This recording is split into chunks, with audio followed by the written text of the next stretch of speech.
The skulls and artifacts in this video are authentic from sites all around the globe. Feel free to share, but please do not download and respect the copyrights herein. Viewer discretion advised. So tell me straight, Rabbi, have any powerful people attempted to bury this knowledge? I tried to figure out where was the disconnect in history. This video is about the Nephilim, a mystery that goes back even further than Babylon. Enjoy the ride. Nephilim were on the earth in those days, and also afterwards, when the sons of God went in to the daughters of men and bore children by them. These were the mighty ones of old, famous warriors of ancient times. In all the 1st, 2nd, and 3rd century, and then even the early Jewish commentators all stood on the same ground with this. Why is there such a disconnect? I researched something interesting. There was a second council in Constantinople from the early Roman Church. This was in 553. Right. They decreed that the teachings of Origen, an early church writer, on the subject of angels to be heresy. This guy here was found in Peru. And here's a little baby one from Peru. Take a look at that right there. Look at the little fingers on that going up that long head. And this, of course, is Siberia, Russia. Enoch. This is where Enoch was rejected. This is where the early church fathers started becoming objective. And if you see something here really interesting, they even go really far with this. They're even saying that men cannot be possessed of demons in any shape, form, or fashion. Look at the size of the mallet on that one from Peru. He almost doesn't look friendly, does he? And this one here is from the sands of Iran. This is one of apparently about 20 from a dig site in Germany. Would you say there's anything at all about that guy there that doesn't look, I don't know, human? This one was found in Bolivia. Hold on to your seats. We're going to go over some unique features on these long heads in just a minute. Also found in Russia, Peru. The sheer mass on the back of some of these is astounding. Here's a child being held. Look at the size of that one in the middle. This may be the largest one in terms of head volume out of Peru.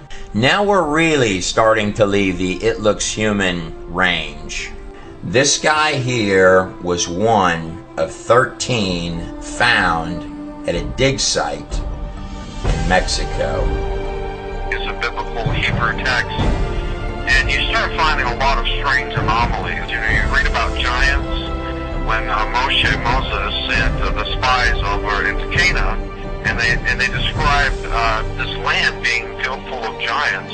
You know, when the spies come back, they said, you know, we're the size of grasshoppers compared to these men. The word Nephilim often gets translated as giants.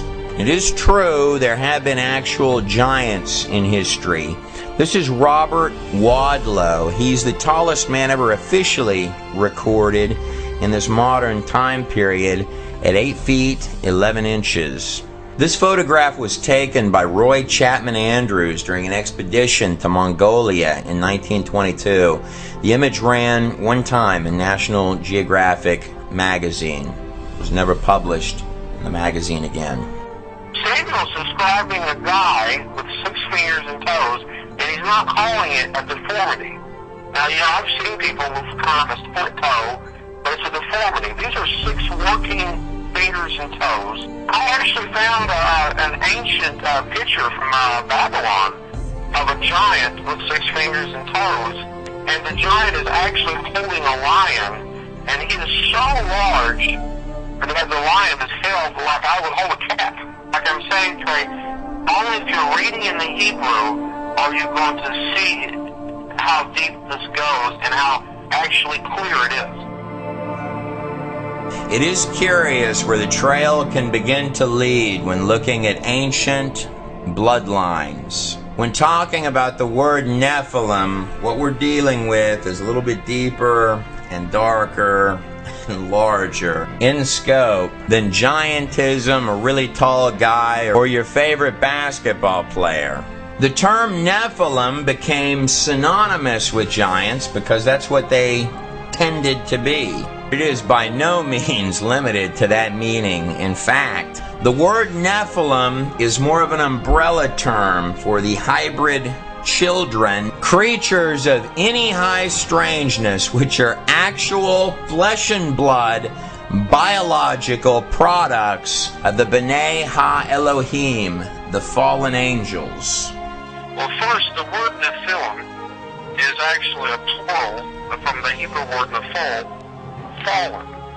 And when you say Nephilim, you're basically saying the fallen ones.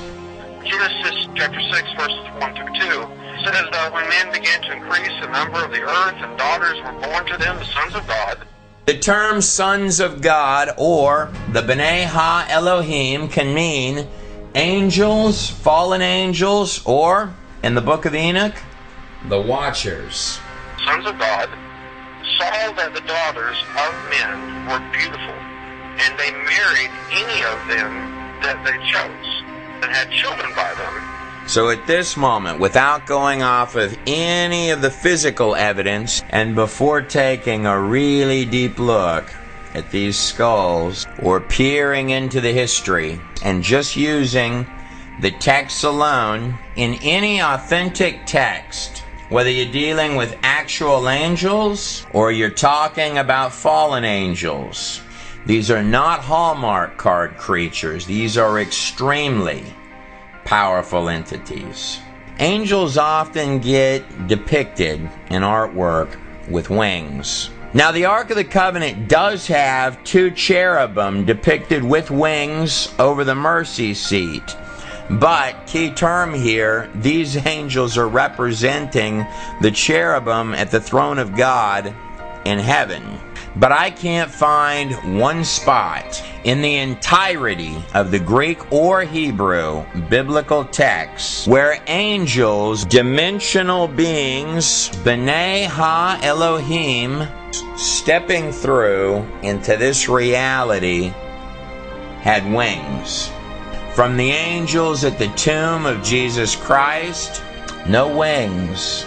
All the way back to Genesis, to the angels that visited Abraham, to the angel that dropped the chains from Peter's wrists and said, "Get up and come with me."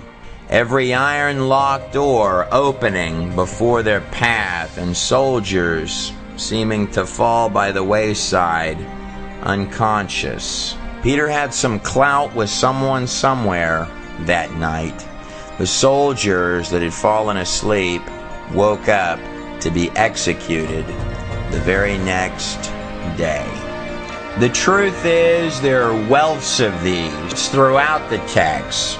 The helping hand that seems to arrive in extremely particular moments when all hope might otherwise seem lost. Or messengers appearing to announce highly specific events in human history. Events and moments that would change everything.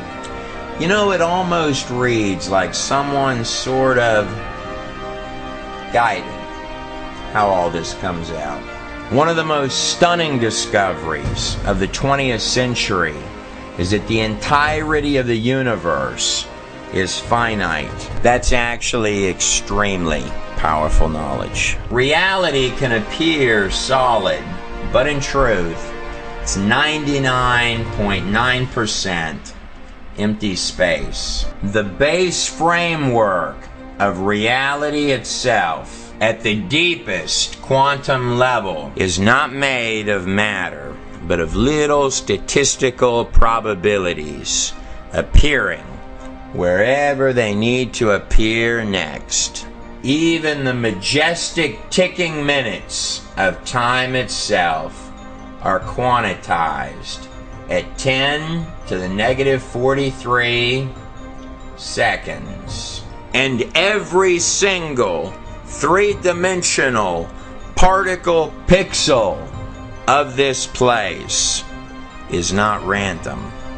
In fact, they're 10 to the negative 33 centimeters. The fabric of reality is finite, almost like a pure data live stream, and it's not random. That's extremely powerful knowledge. It was Albert Einstein who once said, reality is merely an illusion. When you hear the physics guys talking about the universe as a hologram, or saying that our reality is a simplified projection of a much more complex reality, or saying that time, space, and matter are synthetic, I don't know if I like the term projection. It seems far too limiting. Or mathematicians who might say that the whole place appears to be a product of mathematics, which our mathematics are extremely inadequate to describe. It is true that a created thing can never understand the full scope of who created it. Bottom line, that this place is couched in a much larger spiritual and dimensional reality. These are the words of Paul when writing to the Hebrews. Do not forget to entertain strangers, for some have entertained angels unaware.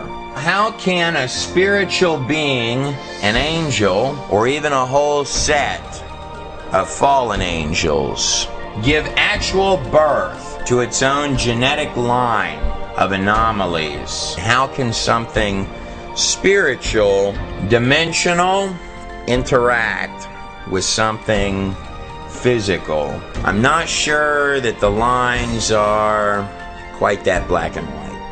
It was Jude, the half-brother of Jesus Christ. Mind you, this comes right before Jude quotes from Enoch 1:9. Enoch would be the seventh from Adam, the great-grandfather of Noah in the book of Genesis. Genesis 5:24. And Enoch was not, for God took him. God really liked Enoch. And so Jude is saying, even the angels, which kept not their first estate.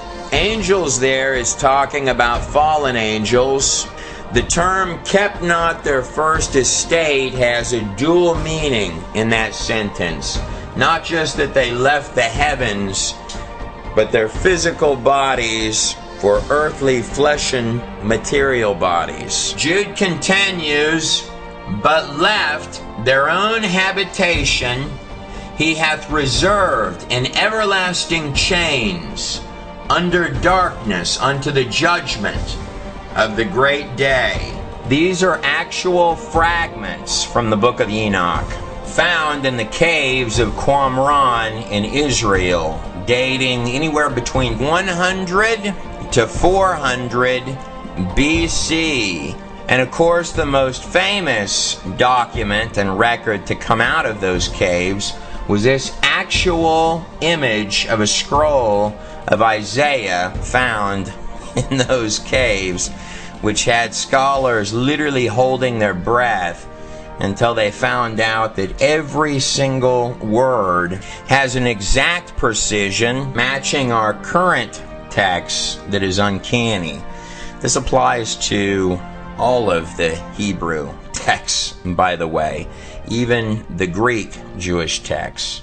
The fragments from the book of Enoch matched up perfectly with copies found by explorer James Bruce in complete Ethiopian Bibles in 1773. The book of Enoch is divided into 5 sections. It's in the Book of the Watchers, where the bulk of the Qumran fragments come from, that Enoch is telling you that a set of 200 fallen angels made physical entrance to this place. This would have been prior to the flood of Noah, as Enoch was the great-grandfather of Noah. In fact, this would have been more than 1,000 years before Noah, as Methuselah, the longest living man ever recorded in the biblical text, lived 969 years. If you do the math on it, Methuselah actually died the very year, or 7 days, before the flood. Curiously, the name Methuselah means his death shall bring, or perhaps more precisely, his death shall bring the judgment.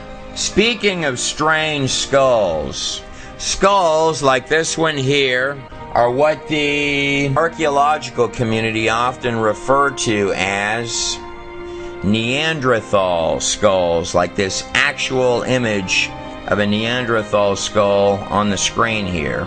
Now, there are all sorts of variations, shapes, and sizes of monkey bones on the planet Earth. Monkeys and humans are grandly different in their bone structures. This is a human skeleton, and this is a set of monkey bones, like this actual bone structure of a gorilla on the screen right here. Out of hundreds and hundreds and hundreds of thousands, if not millions, of both human bones and monkey bones, such as the infamous skeletal structure of the small monkey Lucy, seen on the screen here, on the entire face of the whole planet Earth, there are exactly 0 mixtures of half human, half monkey, or monkeys becoming humans. Or the more commonly used terminology, there are no missing links. This doesn't come as terribly surprising to me, because genetically speaking, within the DNA of any living, breathing organism, animals are restricted within their animal kinds. They have certain body plans. For example, horses can breed other variations of horses within their body plans. Same thing with dogs.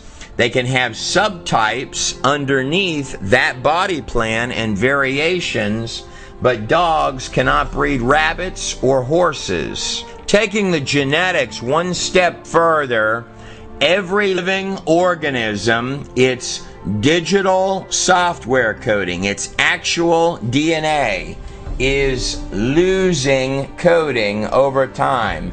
It's weakening, deteriorating. It's not just animal species that we are systematically and slowly losing, not gaining, in the order of 1,000 to 10,000 different creatures annually, depending on whose numbers that you listen to, but we're certainly losing things as opposed to gaining them. And following suit with that, the DNA, the actual digital software of life itself for every type of creature, is also weakening with every generation.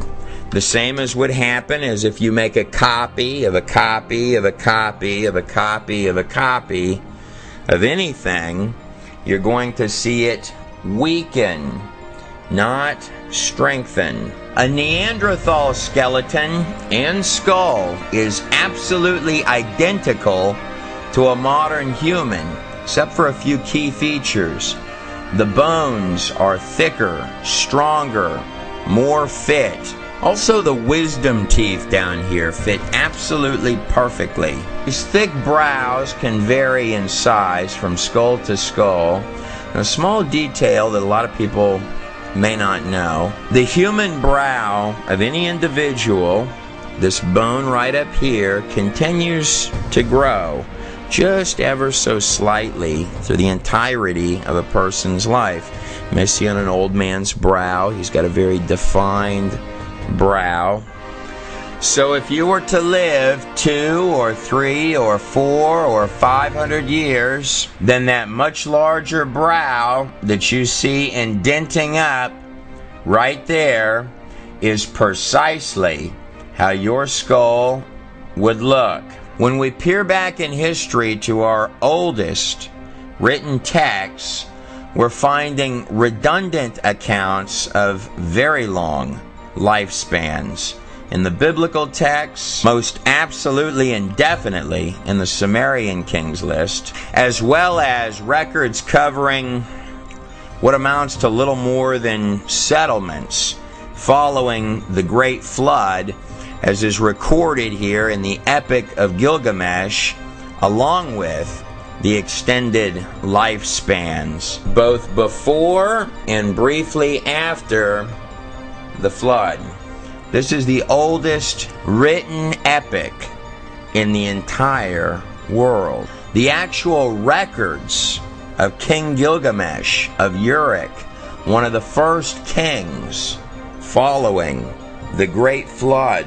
These Neanderthal skulls have varying sizes of large brows. In short, what you're looking at with these Neanderthal skulls is eerily identical to what a human being would look like if they were much more fit than we are today and had lived varying amounts of hundreds and hundreds of years. From a genetic perspective, no one actually knows what causes death or initiates the death process, capping us out at anywhere between 100 and 120 years, almost as if someone flicked a switch off inside the coding. Every single cell in your entire body is programmed to regenerate and renew itself. But when dealing with the topic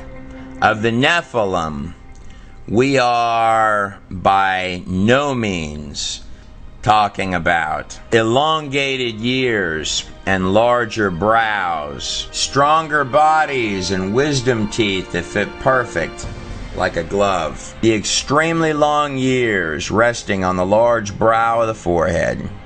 Nor are we fiddling around with old monkey bones. The truth, however, is that there are a lot of human-esque bones on this planet which can very easily, even to trained experts, blur the lines between was it human or was it something else. Now, there are a lot of tribes that have done varieties of things to their bodies to achieve a number of different effects, including the binding of the skull to produce this elongated shape on the back of the head. There are some significant differences, however, between even the best of clearly modified skulls, like this skull on the screen here, and skulls that appear significantly larger and much more naturally formed than that, like this actual elongated skull being compared against the bust of either Nefertiti or Akhenaten's daughter, leading many to ask if these tribesmen originally began binding babies' heads in an attempt to copy something that was perhaps a whole lot larger in scope, like this actual skull found in Peru. Some of these are just absolutely massive. There are hundreds and hundreds of them, wildly massive, including children that already have the features. One of the first red flags that you're dealing with something that is incredibly strange is that the actual head volume of the elongated skull is at least 25% larger in its head volume than a regular human or even an old human skull. These are in fact quite different. But it's not just that they absolutely have to be enormously massive. There's another difference on just the skulls themselves, which is even more puzzling than that. Every human skull on every single human being should have these two plates in the back of the skull that are clearly divided between the two of them by this crease running towards the back of the head. This elongated skull, however, is not like that, with the crease and the two plates in the back. This skull has one long crease, very defined here, a crease coming back this way, and one very large skull cap. Binding a little baby's head should most certainly not change the genetic bone structure. But it's not just elongated heads we're talking about. We're also talking about giants, like this Thailand image holding the enormous sword and the two fangs or tusks coming out of the mouth. Now, I do believe that's a Babylonian Ishtar right there, depicted as a circular disc, which these three gentlemen are bringing before this very large character. Babylon, particularly ancient Babylon, plays perhaps a critical role in all this. Just second down from Babylon would be Egypt. After the Hebrews were in the wilderness during the time of the tabernacle and about to enter the promised land, in Numbers 13:33 it says this, "And there we saw the giants, the Nephilim, the sons of Anak, who were of the giants, and we were in our own sight as grasshoppers before them."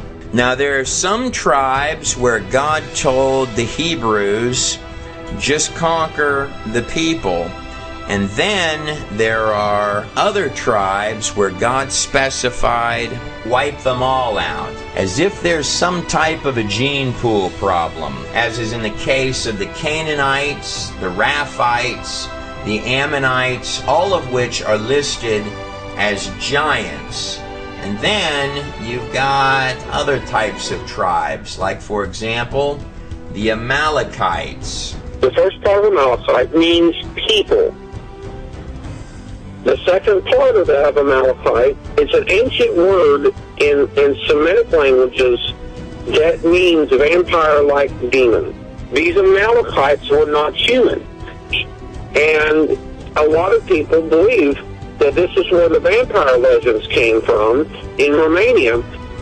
And I'm sure the Israelites well knew this by looking at them. I mean, if the Amalekites are considered a vampire-like demon, you know, I'm sure they probably had the features.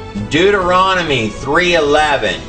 Only King Og of Bashan, the giant, was left remaining of the Raphites, the Ammonites, or so the Hebrews believed.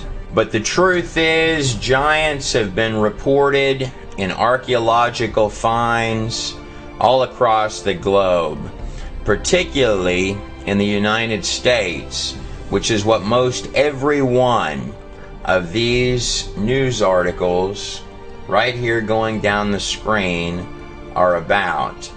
Many of them from the New York Times. Some bones are still available, however, like this actual image of a jawbone recovered from a giant skeleton in Nevada that's being compared to a human jawbone on the screen. How large do you think that skeleton actually was? Or the Indian legend of the red-headed giants.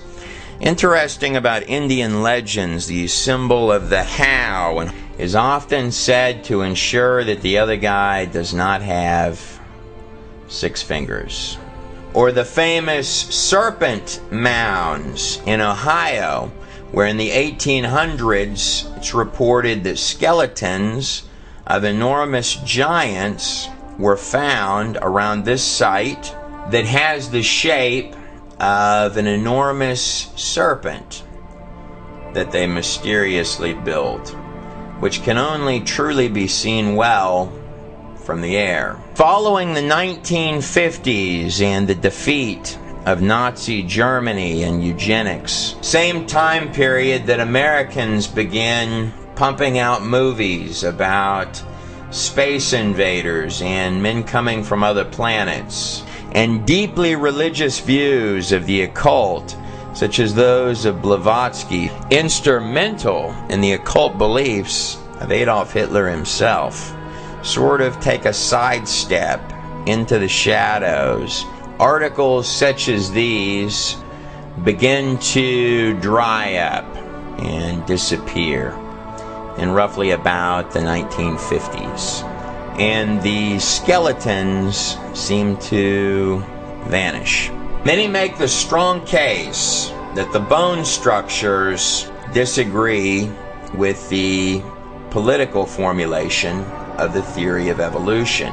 Whereas that may be true, there are others who would argue that it's somewhat deeper than that. Speaking of occult, if I shift my attention over in the direction of ancient Egypt, the place that occasionally had kings with very unusual skulls, like this actual imagery here, done using the skull of King Akhenaten. Here's the skull of the 18th dynasty King Akhenaten without any digital effects on it. This piece of artwork is female, believed by many to be Akhenaten's daughter. Here is his son, the child king, in this X-ray on the screen here. The very infamous King Tut, who also had this family had very unique features. Long head in all of the drawings of himself, like this actual drawing of Akhenaten. Notice the crown is very elongated, and the strange shape of the body. And this is the wife, Nefertiti, carved in stone. This king moved the most powerful palace in all of Egypt to rule over an area called Amarna, to take the pinnacle of power and throne of the empire from Thebes and Abydos and the land of the old gods, all the way up here to a newly prospering place called Amarna, which is directly across the Red Sea from Sinai. Curious thing about the ruins of this particular dig site, it has a reported 365 outdoor altars, the practice of worship of one god, a mesmerizing place stretching into the horizon. And it's an entirely well-drawn community, all three of which are not Egyptian practices, they're Hebrew practices. One thing that Akhenaten and his son, King Tut, both proved is that even god kings can die. Both were killed with remarkably similar bashes in their long heads. I personally think that the Visor Eye did it in cahoots with the head military general Ramses, great-grandfather of Ramses the Great.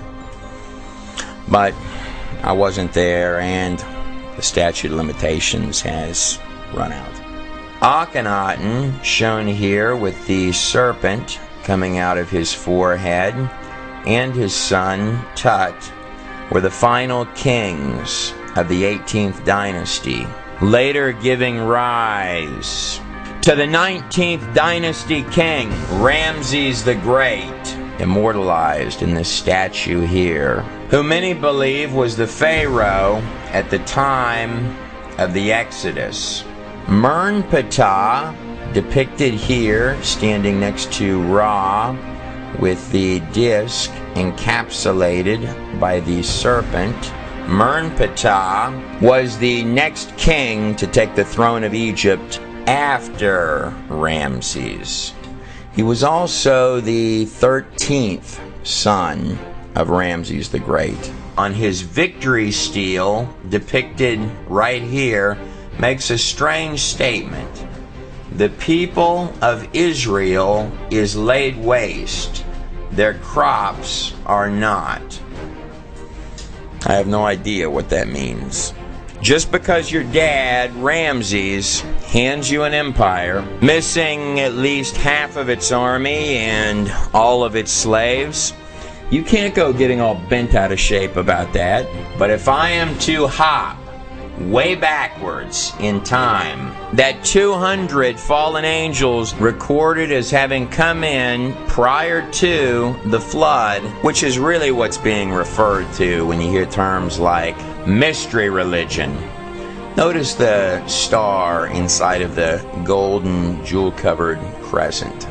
Covered in the book of Enoch, alluded to in the book of Genesis, as well as many parts of both the Old and New Testament, as well as ancient texts and hieroglyphs that we'll look at, and writings all across the ancient world, being recorded in large scale prior to the flood, and then in a smaller trickle of a scale following the flood. There are at least 277 flood stories from cultures stretching every conceivable part of the globe. Some of them bringing you right to the front doorstep of that flood, like the Epic of Gilgamesh from 2700 to 2900 BC. Every mountain range on Earth contains fish fossils, marine life, and even seashells found on top of Mount Everest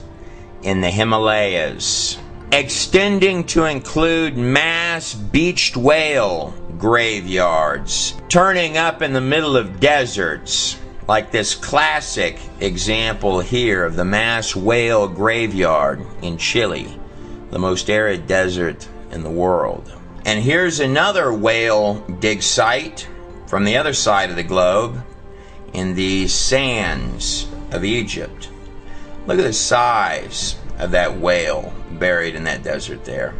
Plant and animals are found buried and fossilized in every single layer and strata of the top layers of the earth. Creatures of every possible kind of animal that we see every day are found mixed in underneath the earth, along with mammoth-sized creatures which don't seem to be around anymore. And these animals of every genre and flavor are often found in mass graveyards, like this actual dinosaur graveyard seen on the screen here, as if the animals were herding, and whatever happened fast, hit all at once, and was unexpected.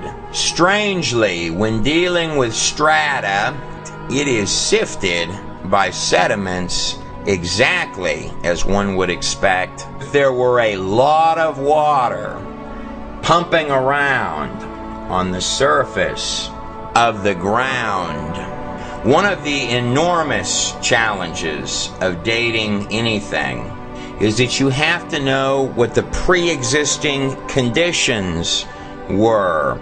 For example, this dragonfly fossilized on the screen here has a 2.5 foot long wingspan. Dragonflies take in perfectly the amount of oxygen that they need to fly. If one were to assume that atmospheric conditions, oxygen levels and carbon levels in the past were like this, when they were actually way up here like this, that would indeed pump out numbers that were very large all across the board. This dragonfly on the screen could not lift up off the ground and fly today. We find extremely high oxygen levels in little bitty air bubbles trapped in ancient tree sap, even buried in common things that we might not think about. Look at the size of this modern day elephant in comparison to this giant animal here, Bronchiosaurus. Much of this stuff requires an entirely different and much more lush environment. This elephant is about the size in girth as the base of the neck of this animal. Bronchiosaurus would have a terribly difficult time lifting its body today. And that is but one tiny example of an Everest-sized mountain of thousands. The most common method of dating in this present day is using fossils to date geological layers and using geological layers to date fossils. Though some would call this circular reasoning, one thing that I find fascinating, not only are there mass burials of animals underground, but there are mass burials of trees going all sorts of different directions. Some of them, interestingly enough, going vertical. What this means is that you would have trees that would have had to have been standing up for millions of years while the layers of strata form around the tree. No one really knows how many of these there actually are, buried all over the place underneath the ground.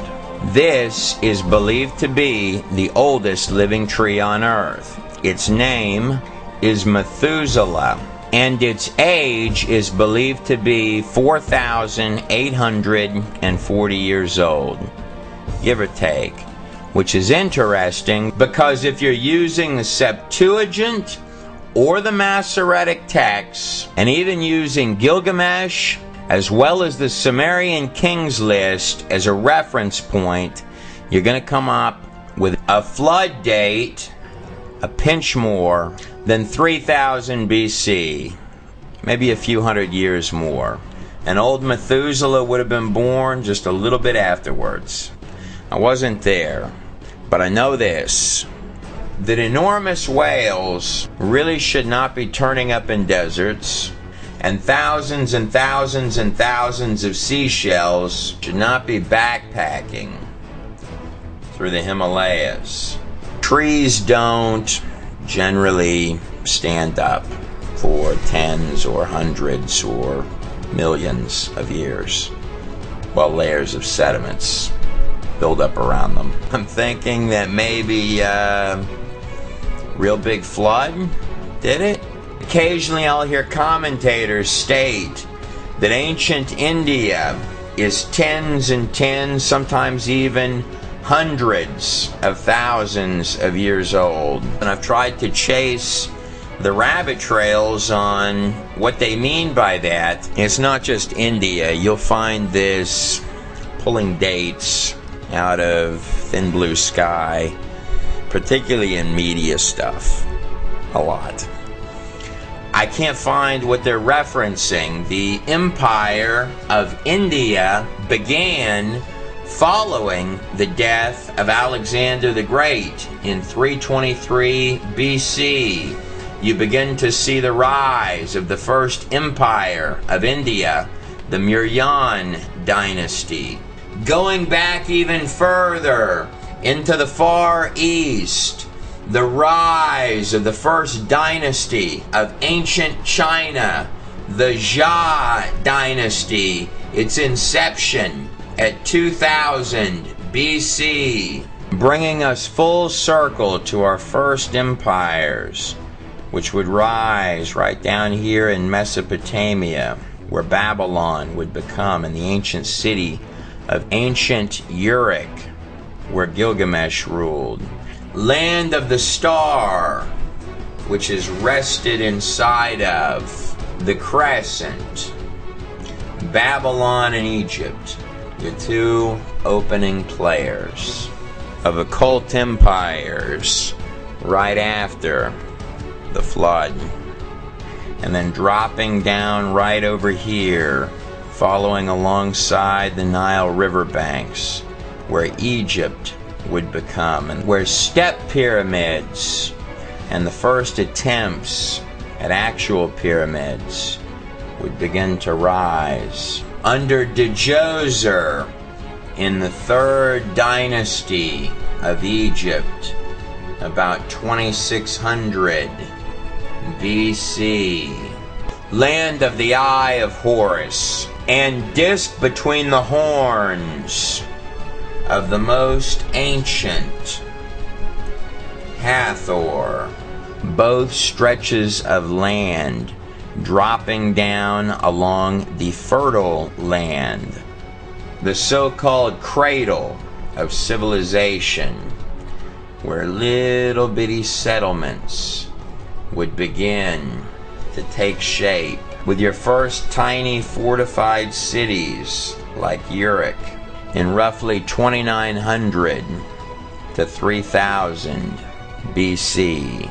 Coincidentally, both newly developing locations dropping down from right up here in the same area where the boat that saved all mankind is said to have landed. So those 200 angels covered by Enoch prior to the flood does not represent all of the fallen angels that there are. It represents a small portion of the total number of fallen angels, the ones which made entrance to this place, came in and interbred with human beings. This created all sorts of little uglies and unfriendlies, including the giants.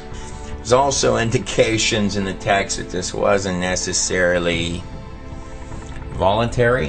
What some of your oldest pages and little bitty scribbles on earth, including Enoch, in full detail are telling you is that before that flood, something unfriendly made entrance to this place and was genetically breeding itself, creating its own offspring, turning mankind into a blood-bathed circus of its own unimaginable and twisted design, spreading like a virus generation after generation after generation for more than 1,000 years, until the flood came along, wiping the slate clean, taking everything back down to zero.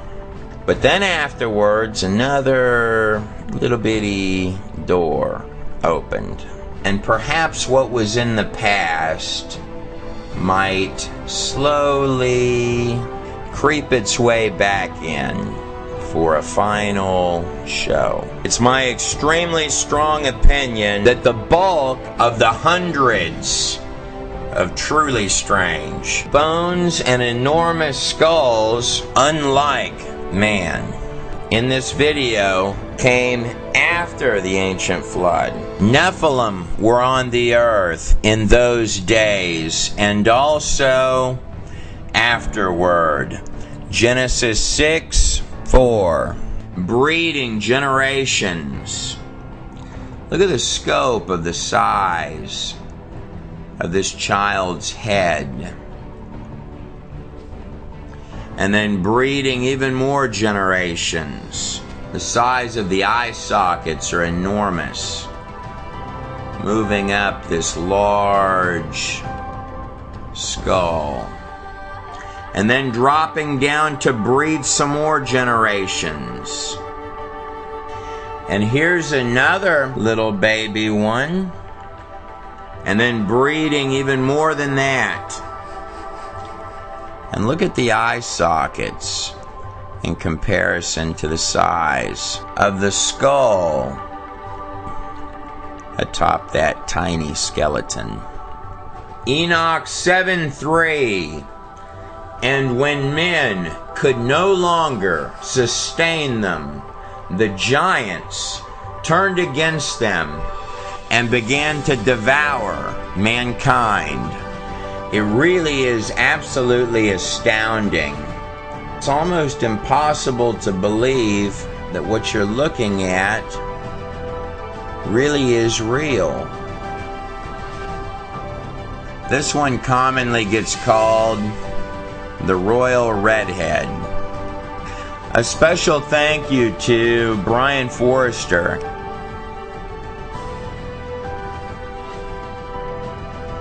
as well as his team in Paracas, Peru, for making the footage as well as the elongated skulls seen in this video available. That is one strange head. Enoch continues, and they began to sin against the birds and the beasts and the reptiles and the fish. I have absolutely no idea exactly what that means, but it doesn't sound good. And to devour one another's flesh and drink the very blood. It is curious that whether in a biological or a spiritual sense that is equally as deep, if not deeper, than even the mysterious thing that we call consciousness, which seems in a very real way to plug us in to reality at all. There's always something uniquely special about the blood. It is an interesting verse that we've all heard in Leviticus 17:14. You've heard it a million times. The life of all flesh is in the blood. The real word is actually saying the ruach of every sort of flesh is in the blood. It's saying the spirit of the flesh is in its blood, not the life. That has been not a poor translation, but a mistranslation. It is important to note that after death, the blood is no longer usable, as if it's lost something. Every living organism on this planet is constructed of three-dimensional digital coding, like zip files, pure data, zero junk code in every single strand.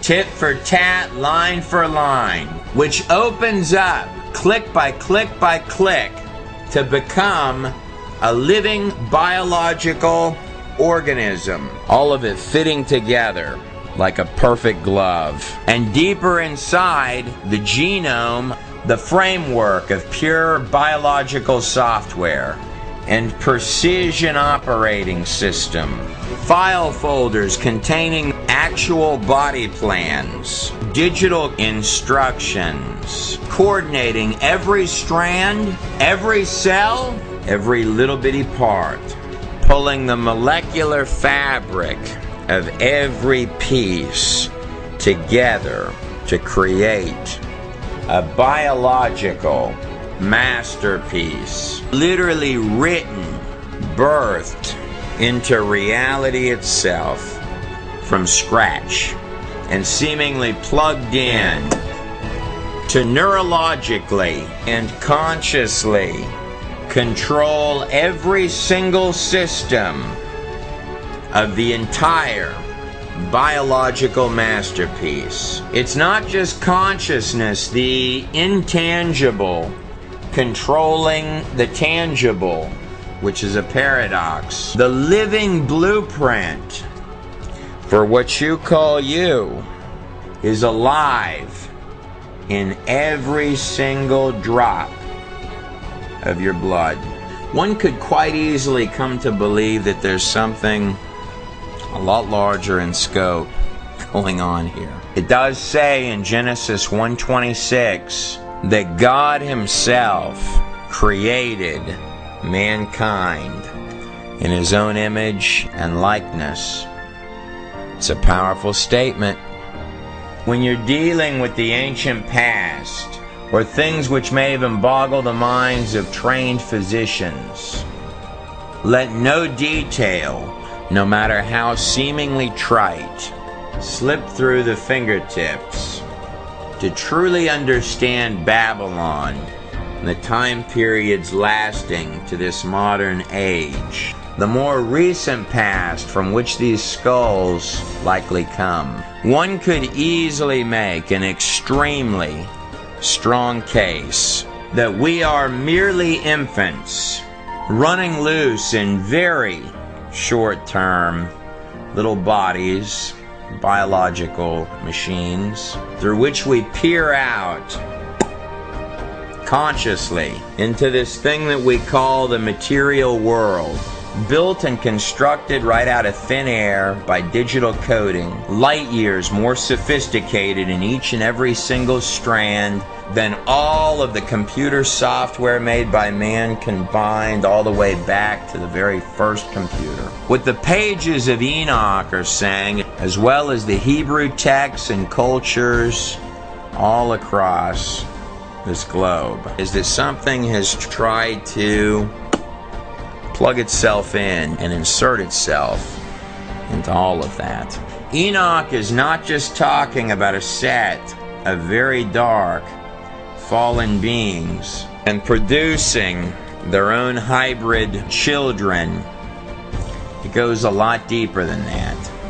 What he's telling you is that these fallen angels, which produced the Nephilim, neither completely angel or completely human, but something in between. So what he's literally saying is when they die, their souls come out from the race of giants that came from this union, gave way to a brood of evil spirits. And those are the foul spirits of the earth, the demons. The Nephilim die, they become or get added to the number of demons, beings which later cultures would call the underworld gods, the shadow creatures from all of the ages of history, things and creatures that can possibly bleed through from a realm that might be just as close as the air between your fingertips. Now, it is always eggs and semen that things like this are after, right? Or be summoned. Notice the little baby down there in the image. There's a big part of me that thinks that that thing there might not ultimately want to be friends. Almost like whatever it is, it's close enough it can see you. Enoch used the term the Watchers. But in terms of evil, the deeper, darker, more twisted and macabre, the better. And the higher the place of the carnage. These aren't fallen angels. If he casts them out, the fallen angels can go. They can go to the high places. But these aren't fallen angels. These are demons. These are Raphaim. These are dead Nephilim. Don't forget that I brought up the high places. Sure is a lot of red way up there in this drawing. The more vicious and brutal, the more bloody, yet venomous, terrifying, and precise. The ceremony, as if intoxicating things that dwell in the darkness. One of the most respected names in the field of ufology, his opinion shared by notable others such as J. Allen Hynek, was none other than Dr. Jacques Vallée, instrumental in Steven Spielberg's Close Encounters of the Third Kind. Commonly stated his belief that the UFO phenomenon was in fact demonic.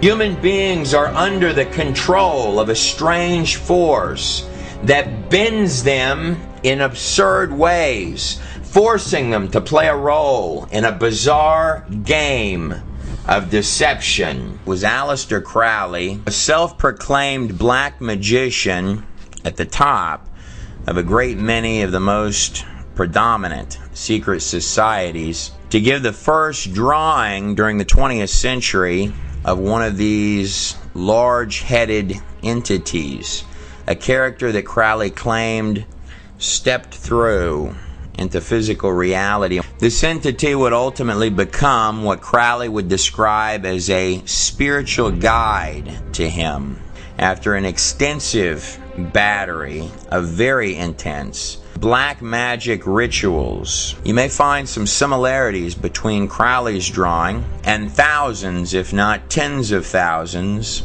of other such entities drawn by people from every walk of life all around the globe. Crowley is quoted as stating, "Today they call them angels and demons.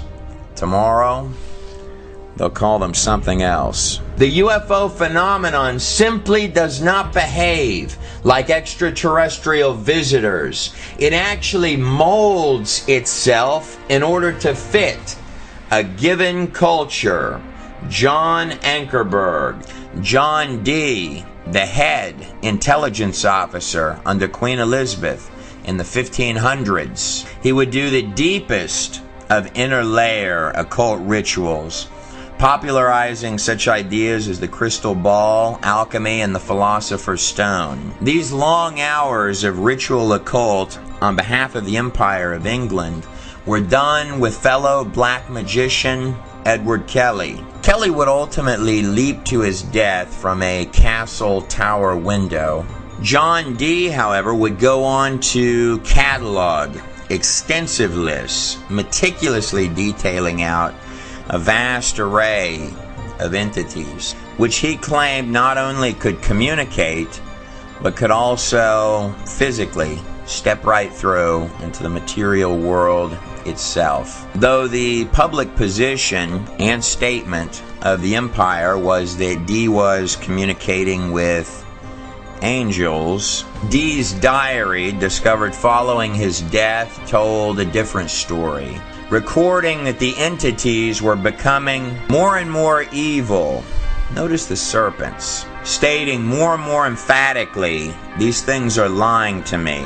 They're not angels. They're demons." UFO-nauts and the demons of past days are probably identical. Dr. Pierre Guerin, in looking at accounts of claimed aliens, all roads seem to lead to the occult. More specifically, either Egyptian or Babylonian. Ephesians 6:12, "For we wrestle not against flesh and blood," the claimed mystery religions themselves, "but against principalities, powers, rulers of darkness." Whether you're talking about something that just appears in the skies, spiritual wickedness in high places, which really does beg the question, where is it when you don't see it? One theory which can no longer be taken very seriously is that UFOs are interstellar spaceships with Sir Arthur C. Clarke, or physically step through into this reality. Your ancient texts are taking you at least 10 steps further down the rabbit hole than that. I have yet to meet one person who has come out of the occult that does not have, in some cases, terrifying and extremely tangible and real accounts to give. I also find it particularly interesting when I've gotten to sit down with people who have had life after death experiences, most especially if they were legally dead for any number of minutes and have actual medical records. Hell or ancient shield, whether it be from someone in the occult or someone from an after-death experience, some strikingly eerie similarities. These bland, sort of expressionless, pull-you-in type characters with sort of varying degrees of sinister evilness, described almost like a diminished alternate version of Earth, that the person steps as if the ground level is being described as lower or different. or falls right inside of, with things that literally grab hold and herd the people into actual pit-like cages, wherein at that point the descriptions of the creatures get even worse. Things much more disturbing and twisted than what may channel in to be portrayed as physical artwork and representations of something through the imaginations and the minds of men. Ephesians 2:2, in which you used to live when you followed the ways of this world.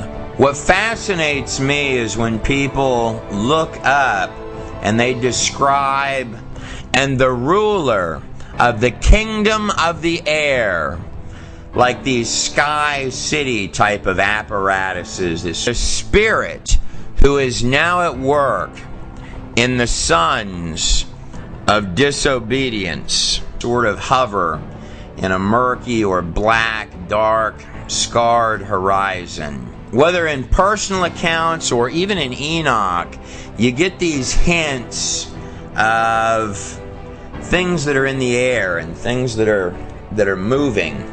But diving below, where the people are quickly snatched and drugged to the side by the apparent welcoming teams, they'll talk about a lot of serpents ranging from enormous creatures to these more or less human-sized things, often with man-like or human-like features, similar to the wisdom serpents or serpent gods found in every single major ancient culture with uncanny similarities. Look at that big old serpent crawling inside of the crescent-shaped moon between the two Babylonian Ishtar stars. I do believe you're going to find the serpents like the one these three fine fellas are praying to in nearly every belief and religion on earth. The serpents, no matter what size or shape they're described as, just like any of the other characters within the place, always had this ancient, old one, yet vicious and precise, kind of highly intelligent twist. It's also noteworthy to point out the similarities historically of bones or warped protrusion like horns, which is in this recreation of Egyptian artwork. Notice the extra set of horns on top is empty, whereas in this rendering, between the horns, you've got this little disc resting on top. An environment described at the core of its beating heart, decrepit almost with this vibe of mechanical madness combined with living dead organism of tentacles and fangs. What some might have been calling the second heaven, the said diminished realm well beneath heaven, and decrepit much more than the earth, littered with sophisticated type things in its skies, where the fallen angel, Lucifer himself, is said to rule for a short span. Almost like hitting the show code key, the virus side of reality. And cavernous, needing a breath and a drop of water flames. Probably the most terrifying part of all of it is that the things there wanted you there, in their clutches for some reason. It's a prison that collects things that no one will ever come to help. I'm not going to physically or personally go in to check any of that out. I'm willing to take other people's word for it. Was Jesus Christ who described heaven as a place full of many mansions and likened hell to this actual place here, Gehenna, outside of Jerusalem, where the trash was burned. He was giving this analogy to common men, to sheep herders, couched in a way that they could understand it. As if the human body itself is nothing more than a shell, a vessel, a confining temporal instrument, binding one to a specific location in both time and space. Of those who have tried to describe heaven, though there are so many, from every possible age range, background, and culture, Enoch's pre-flood account is extremely precise. People commonly talk about this unusual event called the rapture in the Bible. There are technically 7 of them, by my count. Enoch is the first one on that list, and he is the 7th from Adam. Wonder if that has a meaning. He stumbles for words at least a dozen times in his document, stating to you, I wish I could describe what I'm looking at. And then afterwards, talking about this place as if it doesn't even feel real anymore.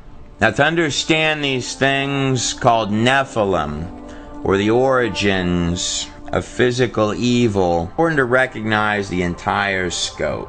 But perhaps before taking a critical look at that pre-flood world of Genesis, or the kings with enormous lifespans before the worldwide flood in the Sumerian kings list, or analyzing the pages of Enoch, great-grandfather of Noah, I want you to notice the Greek Titan. Creature is part God, part man in this image, with his arms like a crescent, holding the large disc in the middle. Same as what Gilgamesh claimed he was in the Epic of Gilgamesh, the oldest written epic on the face of the planet Earth. The Titans, the sons of Saturn, or sons of Satan. And this isn't just Babylon or ancient Samaria, the place of the Anunnaki, the biblical sons of Anak, kings and rulers of ages past, reaching out their hands to summons the deepest regions of darkness in an effort to beckon things that bite the very hand that feeds into this place.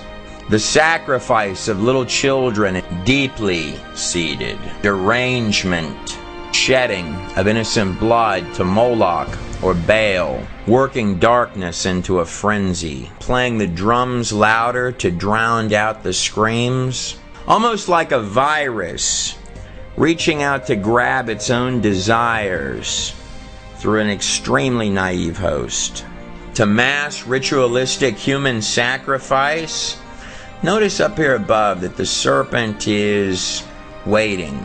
It's almost as if the idea is that they're feeding something, that the moment his eyes roll closed, that there's something on the other side waiting for him to come through. Notice how the serpent is used as encapsulation, as if to define ownership. It says something really fascinating in Genesis 3:15, right after the eating of the fruit and the serpent in the garden. It says, I will put enmity between you, the serpent, and the woman. The serpent is coming out from the forehead, the place where the third eye, or the mind's eye, would be placed. The eye of Horus, or the all-seeing eye, floating mysteriously above the pyramid of bricks built by men. As a side note, it is curious how strikingly similar the eye of Horus looks in comparison to a human pineal gland inside the brain. And dimensionally peering into this world through the glass darkly. And of course the Inca, with the symbol of this little bitty owl sort of peering through. And between your offspring, the seed of the serpent, and her offspring. He shall bruise your head, and you shall bruise his heel. Now take a good look at these symbols that look like little horns with a circle inside them on top of the head of these two serpents. Here's an enormous version of the same symbol.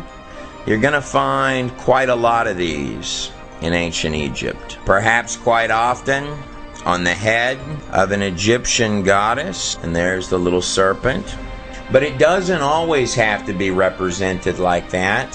For example, this golden cow's head here. See here, even the cow's got a little serpent with the two ears or horns that make sort of a cradle. Stars always representing angels inside of it, with the sun shining light out from behind the ears inside of the cradle. But the sun also sort of looks like it makes an eye-shaped appearance going around it, or a crescent moon with a star. Now when you're talking about stars, like this large representation of a Babylonian Ishtar sitting couched inside of its crescent, the stars, when used in ancient texts, are extremely often symbolism for angels, or perhaps even a very particular fallen angel. The answer goes all the way back to the Temple of Hathor, to the mega complex of Dendera. Hathor goes all the way back to King Narmer himself in Dynasty 0. That's King Narmer right there from the Narmer palette found in the Temple of Horus. Notice up here the long crown on the head of the king, and at the top of the palette of the first king of Egypt, the first symbol of the face of Hathor, a literal temple for storing the history all the way back to the inception of ancient Egypt itself, with the symbol of Hathor crowned atop the serpent's heads. The Egyptians believed that the kingship of all Egypt started with one named Osiris, a dead man who would be brought back to life by Isis. Osiris would be infilled and reanimated by the spirit of an underworld god. Notice the wings on the goddess. And then up over here, the little horns with the disc in the center. The flesh of the reanimated Osiris is generally a murky bluish green. This union of a resurrected dead man and a winged creature would give birth to what they called Horus. Notice the disc in this image no longer is encapsulated with horns, but instead is simply wrapped with a serpent. This shape is not two horns. It's the shape of a woman's womb, which is why it's on the head of a fertility goddess. And the solar disk, or sun disk, in the center is just like the star was for the Babylonians. And the sun in their hieroglyphs is owned by the serpent, the symbol for the ruler of the air. Inside the crescent, the birth canal, or the moon being represented in the feminine, in which the sun symbolically has rested inside of, and producing Horus, the new little eye that is peering through and watching. Notice down here the serpent, again with the little disc on its head. In fact, at the entrance to the Temple of Hathor, where this enormous symbol is. There are actually 17 little bitty serpents underneath that humongous symbol. It's like a little identifier. This plus this equals this. It's like a post-it note for the ancient beast. Popped right on top of their heads. Move out of the way, we're making underworld gods here. Alright, they're a bunch of demons. And of course, serpents in every possible and spiritual sense. Whatever may have been the exact details of what the Egyptians were trying so dearly to express, the underworld gods are not being displayed as just basic common day-to-day knowledge on their walls, but more than that, the focal point of the entire empire. It was an oppressive place. Here's a character from the walls of Egypt that you may recognize, or perhaps you're more familiar with his updated version. The star in the middle of the two horns, even got two serpents down here coming out. The goat of Mendes. This text is from the Egyptians' most treasured document, the Book of the Dead, chapter 175, where Atum, who would later combine with Atum Ra, herein listed as the High Supreme God, states this: "Then I will be what will remain, just I and Assur, when I will have changed myself back into the old serpent, who knew no man and saw no God." The pain, poverty, and hardship of common people does seem to follow that star. Cambodia, you have the Naga serpent kings. In Hindu, Vishnu sleeps in the cosmos, nirvana, with the serpents. Perhaps King Solomon was right. There's nothing new under the sun. Most all ancient cultures, particularly Babylon and ancient Egypt, believed that their gods, which could be physically summoned to manifest, were in the underworld.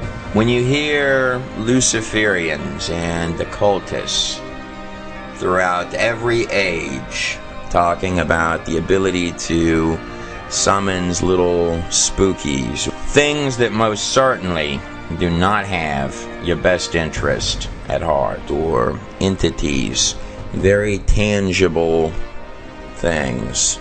Not only does it hate you, it wishes that it could be you. It's my extremely strong opinion that they are not making that up. This was believed to be a dimension running parallel, side by side with the earth, and equally as real. A place full of hate, anger, bondage, terror, total lack and despair. A place where mankind is herded up and cast to the fangs of a vast array of frightening things. But in the very halls of pentacles of power throughout the ages of earth, men from nearly every age of empire, both great to small, in pursuit of mankind's age-old hang-ups, lust, greed, power, or the really big one that goes all the way back to the serpent in the garden itself. Ye shall become as gods. Softly whispered lies, almost like the whole thing is a test. Trinkets in exchange for everything. Now, if we go back just a pinch before the first step pyramid in Egypt under Djoser, and I hop back over here to the land of Samaria, later Babylon, to the little tiny settlement of Uruk, called by many the oldest city in the world, and by some the rising New York City of the ancient world. It's just outside ancient Uruk, where Nimrod, the first king, the one recorded as having been in defiance to the Lord God, one of the great grandsons of Noah, drawn here, deified in this 4,000-year-old recreation of an artifact and artwork from ancient Nineveh. Or, in the Sumerian writings, the legend of Enmerkar, the king of Uruk, who actually built the great tower that has come to be known in history as the Tower of Babel. The name meant Gate of the God. You can view the Tower of Babel like one enormous mega invocation ritual. They're recorded as inviting something from the darkness to step up from its lair. It was at that point that they described something sort of human-like entered. 2 Corinthians 11:14. Even Satan himself masquerades as an angel of light. The Sumerians called it the Enki, as seen on this actual inscription. He's making entrance through this little doorway with these lines around it, surrounded by these two characters with heads that look something like this. And the Enki was called the Lord of Earth, the giver of knowledge, or the morning star. Sometimes the word Abzu, or the symbolism, like these little wiggly lines here, gets translated as waters. It's not quite correct.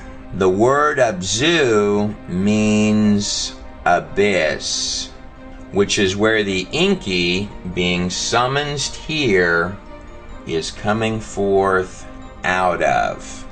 This stretching scape of land right here is believed to be the remains and ruins of the Tower of Babel, the place where in either the Sumerian texts or the biblical texts the tongues were confused and the people began to fan out, or the ancient ziggurat of Eridu, just 12 kilometers outside of Ur. And of course, the very word Babel today means confusion. If you take all of your pages and hours of history, you're dealing with a tale of two cities, Israel and Babylon, spiritual light, or conversely, spiritual darkness. Everything in this place has a lower level meaning and a higher level meaning. After the Hebrews left Egypt, the land of Osiris, Ra, the eye of Horus, and entered Sinai following the plagues of Egypt and the parting of the Red Sea, the Ark of the Covenant and the mercy seat between the wings of the two archangels, placing the Ark inside the Holy of Holies at the very center of the temple, where the high priest would go in once a year, and he would sprinkle the blood of atonement on the mercy seat of the Ark of the Covenant. Speaking of power in the blood, I understand, Trey, Moses wrote this 2,000 years before Yeshua was born, before Jesus was born or crucified. So when you say God's sacred name, when the high priest was sprinkling blood on the Ark of the Covenant and saying God's holy sacred name, sprinkling blood on the Ark, he would be saying Yahweh, Yod He Vav He. And the word picture is behold the hand behold the nail. Once a year, in the center of the tabernacle, in the heart. That's the unspeakable name of God, by the way. In the Holy of Holies, while putting the blood on the Ark of the Covenant, the high priest, sprinkling the blood once a year, would be saying, "Behold the hand, behold the nail." Surrounded by the encampment of all of the Israelite tribes, God gave some very tedious instructions on the setup of this camp in the wilderness, with the Levite priests dead in the center, in fact itemizing out what the exact population numbers were of each of the tribes that were camping. Sometimes the most curious things are buried right in plain sight. I saved some time for you. This is what exactly that camp would have looked like. Does the shape of that precisely calculated out layout look familiar? This image here is precisely what the shape of the Israelite camp would have looked like. Of course, the Levites and the tabernacle itself were right in the center, the heart, right there. And deeper inside that middle, in the heart of the holiest of holies, where the priest would stand before the mercy seat itself and say the unspeakable name of God, "Behold the hand, behold the nail." This is more than 1,500 years before Jesus Christ. It was a moving cross out there on the desert floor.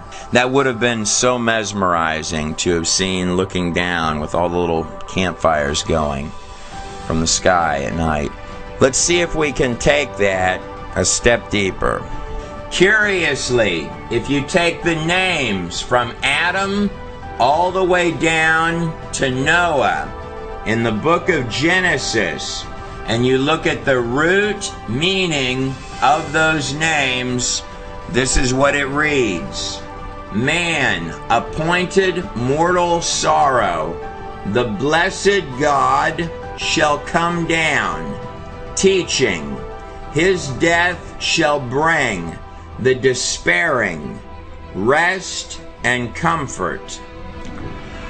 You'd have a terrible time convincing me that some Hebrew scribes concocted that in the Genesis text. Nonetheless, let's go deeper than that. Pre-flood, Book of Enoch. He goes further than just fallen angels and hybrid offspring. Enoch is redundantly prophesying the coming of this Son of Man, laying out that at a time in the future, not only will what has been done be undone, but further, that through his name they shall be saved.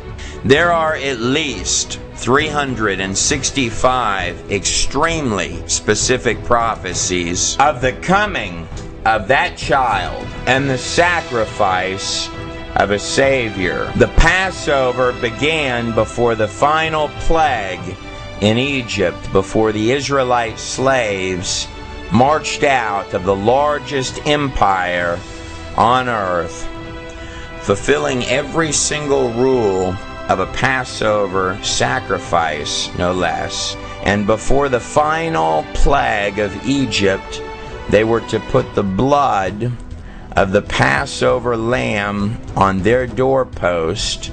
Curious what meanings can be found in things when you're willing to scratch. One curious detail, the symbol of the Tav during any Canaanite or pre-Canaanite time period would have looked something like this. It is true that the ancient Tav, meaning sign or mark, perhaps covenant, looks something exactly like this. Crucifixion would not even become a practice until 5 ages of empires later under the Romans. It is interesting that the blood would be saving their firstborn sons God would be giving up his. In fact, even done on Passover Day. While the kings of earth were throwing babies onto open fire pits and flames, sparing no expense to build the grandest of towers and ziggurats to feed darkness their subjects' lives, to satisfy and appease the unending thirst of their little bitty otherworldly underworld gods. Something tells me that in a minute here, the underworld gods and the shadow people are going to have a role to play in all this before we get to the end. What greater love could one have than to lay down their life for their friends? Here's the empty tomb where Jesus was for 3 days. That 365 specific prophecies about Jesus Christ by no means includes the fabric of patterns. There are at least 4 times that many for the second coming. The hours when all the old scorecards get tallied up than there are for the first. Restoration and the entrance and return of the King. But out of all of those prophecies, there's only one other person other than Enoch who used this term, Son of Man. That would have been Daniel, who survived the lion's den, while in the very heart of Babylon, no less. It's astounding how these things work out. It was Daniel who interpreted the king of Babylon, Nebuchadnezzar's dream of the 5 empires leading to the end, including Nebuchadnezzar's own, and not including the 2 before it. That makes a total of 7. Wonder if that means anything. But an angel would appear in the later years of Daniel's life. More specifically, Gabriel, the same angel that came to Mary prior to the birth of Jesus Christ, as well as believed to be an angel at the tomb after the resurrection.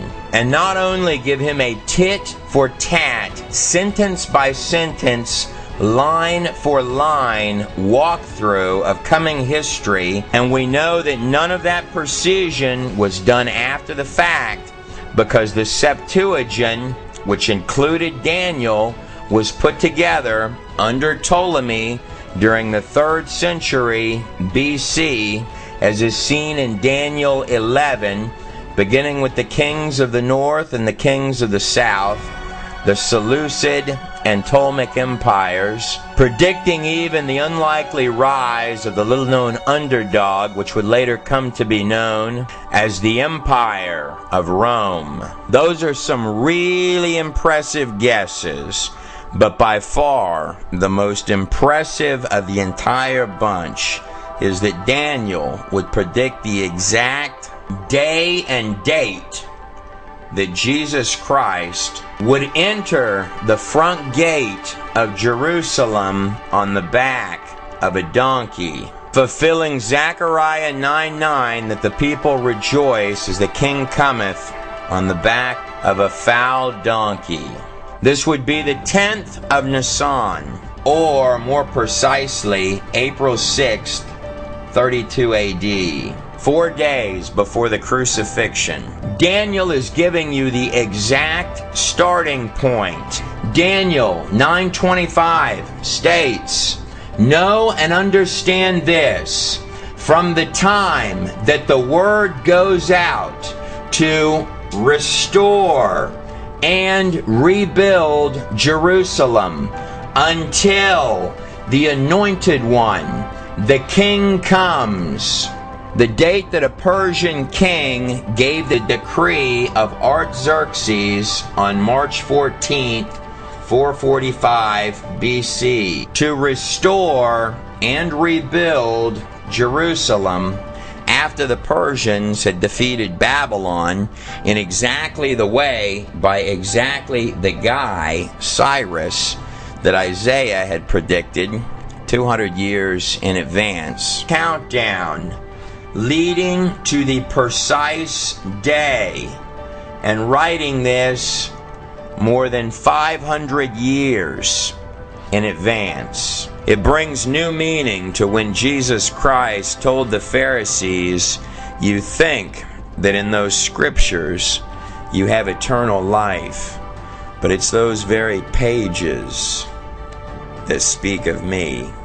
Because of the mass reports of healings and blind eyes open on many occasions, the masses had wanted to make him king, but he never allowed them to praise him and declare him out as king until one very particular day that Daniel had given the math for more than 500 years in advance. Arriving at the front gate of Jerusalem, the religious leaders, the Pharisees, told Jesus, "You have to shut these people up. This is heresy." Jesus replied to the Pharisees, "If I were to silence these people, indeed I tell you, even the rocks of this place would cry out."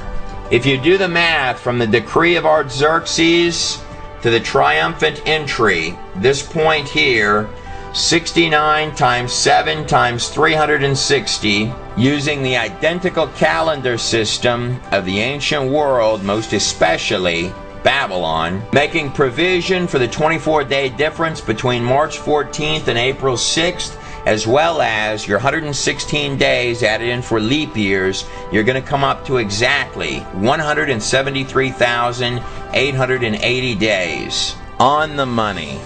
Daniel's margin of error, more than 500 years beforehand, from that angel's lips, was precisely 0. But if I hop backwards, much before Daniel, before even the young King David, stamped into the pages of history for the highly unusual, miraculous defeat of a six-fingered giant named Goliath. But going back past even David, the one often called a man after God's own heart, beyond the days in the wilderness, then even the time in Egypt, back to our first little starting gate cultures, down here in Egypt and over here in Samaria, the place of ancient Uruk, where Gilgamesh, depicted here as statue, ruled. Right here to the land and area of Now that is a giant holding a lion, right? Where Abraham, the father of all the future children of Israel, was living. Many believe that Abraham could see the base of the Tower of Babel while growing up. And then it begins a little something like this. "Get thee out of thy country, and from thy kindred, and from thy father's house, unto a land that I will show unto thee." Abraham would ultimately travel over here to exactly where modern-day Jerusalem is. "And I will make of thee a great nation, and I will bless thee, and make thy name great. And thou shalt be a blessing, and I will bless them that bless thee, and curse them that curseth thee." That's a very big promise. One night he woke up with hot sweats and horrors that the Lord had shown him that his descendants would be slaves in a foreign land for 400 years, but that God himself said that he would judge that nation. "And in thee shall all the families of the earth be blessed." Genesis 12, 1 through 3. What those pages are telling you is that the Hebrews, Israel, was the delivery system for the Savior of all mankind, leading full circle to the most well-known passage in the whole masquerade of particles that makes up the planet Earth. For God so loved the world that he gave his one and only Son, that whosoever believeth in him shall not perish, but have everlasting and eternal life. And every single possible thing, short of the kitchen sink, tried to stand in the way of that. What those pages are saying, all of them, is that you, no matter who you are on the other side of the screen, were born above even the angels. Someone asked me the other day how I truly thought that the entire universe was held together. I was stumped by the question. Here's my answer. It's love. Totally undeserved love. Never listen to snakes, because they're snakes. You were born to be free in every possible sense, in both this life and the next. It's my extremely strong opinion that the shadow people are not your friends. Go on your own journey to ask these very same questions. Your life is worth that. Oh, before I forget, Jesus did say another thing to his disciples. In Matthew 24, it says, "So it was in the days of Noah, so also shall it be in the day of the return of the Son of Man." One can only wonder what exactly that might mean. It is true that the grand finale of any fireworks show is always at the end. I'm Trey Smith, and I hope you enjoyed the video. Here's some fireworks for you, of the friendly kind. Look at how that skull actually does have an enormous skull cap on the back, that it is genetically different in its bone structure than a human skull. It's not just that the head is longer, it's actually got a different structure. Coming this winter, soon, or maybe even available now, depending on when you're watching this video. All the Nephilim video you just watched on DVD in high quality, with over 45 minutes of extra commentary with Trey Smith on Nephilim, aliens, demons, and the coming future. A DVD you won't want to miss. We are not responsible for any Nephilim which may have been injured in the making of this video. Special thanks to Michael Donner as well as Trevor Demir for the music that you heard composed in this video, as well as Brian Forrester for providing the video footage of the elongated skulls that you saw inside the Nephilim video, as well as to Rabbi Brian Hall, who provided much more information than was possibly covered in the few clips where he was talking, as well as Rick Hummer. And also the largest dedication of the entire video to my Lord and Savior, Jesus Christ, without whom this video would not have been possible at all, had I not been able to hit my knees every single morning and talk to him before I started doing any one of these clips.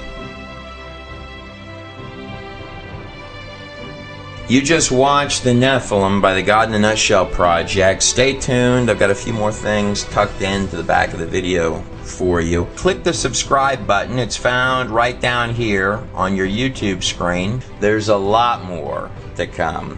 So make sure you subscribe to this channel. But more than that, if you go over to the God in a Nutshell Project, that's godinanutshell.com, video The Theory of Everything, which looks something exactly like that, is out and available. The video is about 3 hours long, a little less than that. It's also free to watch on YouTube. See, there I am right there, in a slightly lower quality than the DVD. Special thanks, by the way, to everyone that gets a copy of the DVD Theory of Everything. You can find out more about that DVD that's on the screen right there at godinanutshell.com, and also the coming release of the Nephilim video that you just watched with some extended content inside the video, as well as some other videos that we've got on the burner to kick out here in the shortly coming future. Also, if you're someone who enjoys to write or blog or post news articles online, come over to godinanutshell.com.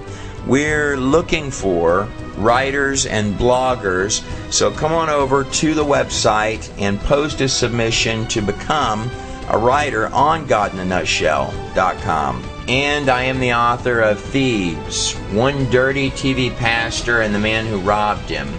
This is a true story. In 1999, when I was a stupid kid, I committed a safe robbery on a television pastor named Mike Murdoch. This is an article done by D Magazine about the book. That's me down there running from Mike Murdoch with the safe on my back. This is Mike with his standard goatee up there coming through there. To me, it all sort of feels like it happened in a different life at this point through the television screen. He looks a little bit angry in that picture there. But if you're curious what could happen to a man's mind that would drive him to commit a safe robbery on a television pastor and then end up in the desert of Mexico, you're in luck. Here's some clips. Thieves by Trey Smith. Amazon, Barnes & Noble, anywhere books are sold. I've been on radio and TV for 20 years. And Trey, first, as far as the book itself, I'll give you an example. My producer, Will Duffy, his wife, Danielle, was in the hospital to give birth. And they had some time, so Will is reading aloud Thieves. And not only his wife becomes addicted to it, but people in neighboring beds and neighboring rooms all sat in to listen to Thieves being read. It's like Danielle wanted to delay labor because she was so fascinated. Thieves was me pouring literally my heart out day after day.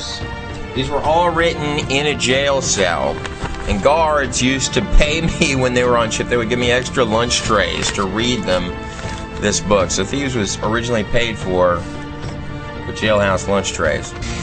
And then, after the safe robbery, when I'm on the run from a television pastor in Mexico, it really kicks into high octane. Sometimes I would just stop and say to myself, there's not a lot of really great ways for any of this to end. Crazy as it seems, though, it did all end well. I promise. Thank God for that. I'm pretty certain that you're not going to find anything like this anywhere. I wanted to tack a note onto the end of this video and state to you that that book, Thieves, from start to finish, no matter how fun it might be to read, does not in any way represent who I am today. And more than that, I've not only asked forgiveness in my own heart, but from a great many parties who are in that book and who are not in that book that I needed to ask for forgiveness from. More than that, I'd like to give a special thank you to ministries, men and women of faith, churches and organizations all across this United States, because they are not represented. The hearts of the people are not represented by the few that are just take. I have seen so many, both great and small ministries, who no matter who they are, they would give you the last shirt off of their back. And I want to thank them. I'm Trey Smith. God bless every one of you.